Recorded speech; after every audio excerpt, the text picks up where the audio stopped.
உலக கத்தோலிக்க கிறிஸ்துவர்களின் தலைவரான போப்பாண்டவரின் ஆட்சியின் கீழ் இருக்கும் வாடிக்கன் நகரில் உள்ள செயின்ட் பீட்டர் சதுக்கத்தில் முக்கிய பண்டிகையின் போது பிரார்த்தனை கூட்டம் நடைபெறுவது வழக்கம். போப்பாண்டவர் 2ஆம் ஜான் பால் இட்ட விசேஷ பிரார்த்தனையில் கலந்து கொண்டு பொதுமக்களுக்கு ஆசி வழங்குவார்.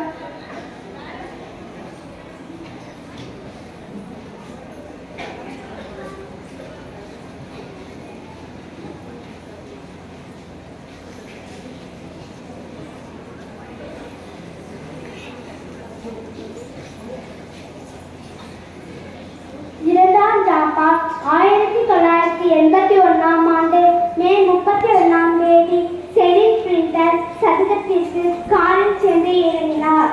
அங்கு 10,000க்கும் மேற்பட்டவர்கள் கூடியிருந்தார்கள். அப்போது அங்கு நடந்ததையும் போப்பாண்டவரின் பெரும் தன்மையும் இந்நிகழ்ச்சியில் காண்போம்.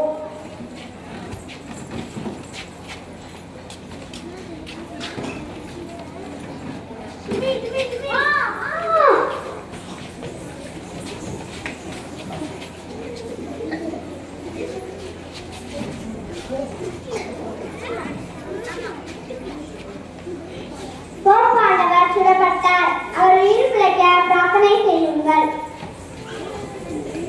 போப்பாண்டவர் சுடப்பட்ட சம்பவத்தை கேள்விப்பட்டு பிரதமர் இந்திரா காந்தி அதிர்ச்சி அடைந்தார். உலக தலைவர்களும் கண்டனம் தெரிவித்தனர். தீவிர சிகிச்சைக்கு பின் பூரண குணமடைந்த போப்பாண்டவர் மக்களுக்கு ஒரு செய்தி விடுத்தார்.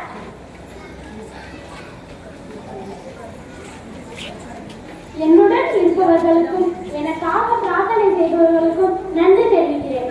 என்னுடன் காயப்படி 2 பேருக்கு நான் பிரார்த்தனை செய்கிறேன். என்னை தாக்கிய சகோதரனை நான் முழுமையாக மன்னித்து விட்டேன். அவனுக்கு